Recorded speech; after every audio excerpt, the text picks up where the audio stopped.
कहे हिंदी दुनिया वाले इस गीत को गाया करते थे। सारे शिकवे गिले भुला के कहो, सारे शिकवे गिले भुला के कहो, सारे शिकवे गिले भुला के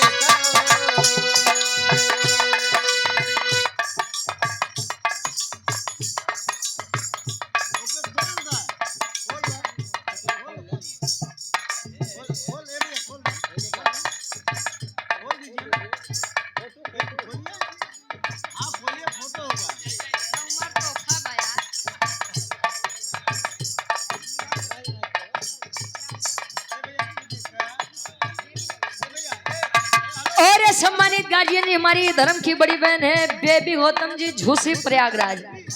अच्छा ये गार्जियन जी, ये गार्जियन जी के द्वारा सुंदर माला 200 रुपए का सम्मान और बड़ी सुंदर स्मृति है, क्या कहें।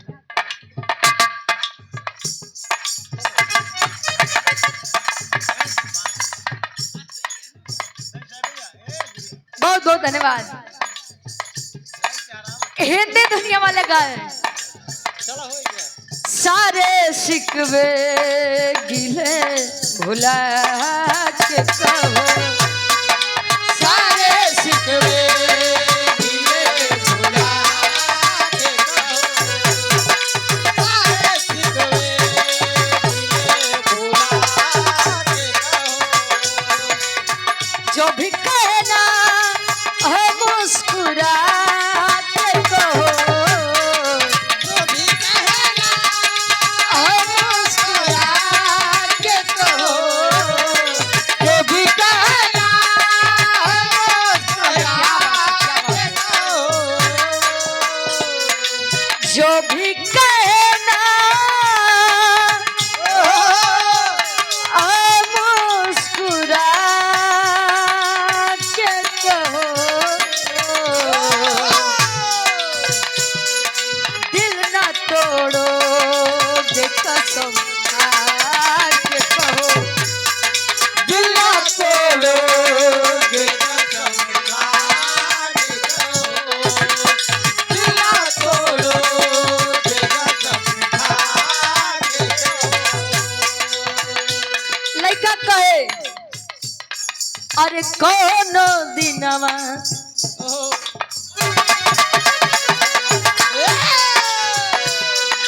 कौन दिनवा शिकारी हो जइबू, कोनो दिनवा शिकारी हो जइबू, कोनो दिनवा शिकारी हो जइबू, कौन दिनवा शिकारी हो जइबू, शिकारी हो जइबू, कोनो दिनवा शिकारी हो जइबू, कौन दिनवा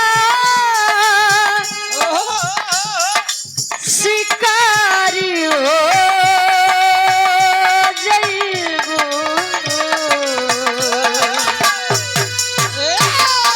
हमसे मिलोगू, हमसे मिलोगू, हमारी हो जइबू, हमसे मिलबू हमारी हो जइबू, हमसे मिलबू हमारी हो, हमसे मिलबू हमारी हो। और ये विकास भांगड़ा पार्टी मास्टर ज्ञानचंद उर्फ मुठुन भैया हमरे, ये हजार रुपए का सम्मान। और ये आप आज क्या जिए हम,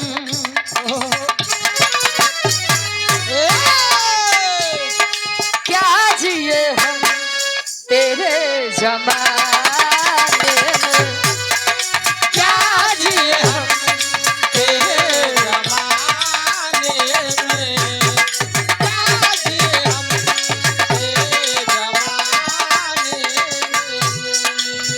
जिए हम तेरे जमाने में। अरे दर्द दिल का है दवा खाने में।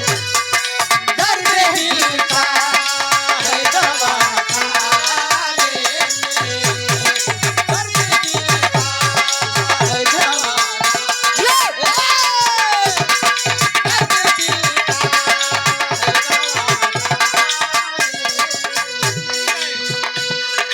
जिंदगी है मगर पराई है। जिंदगी है मगर पराई है। जिंदगी है मगर पराई है। ये कहा उनको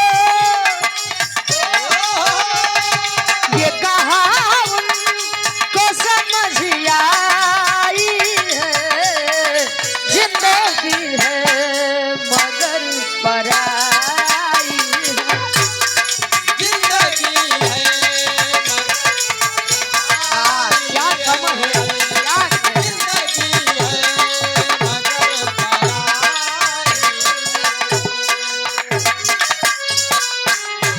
एक लाइन बाबा साहब जी के बारे में भी हो जाए हमारे। ए भैया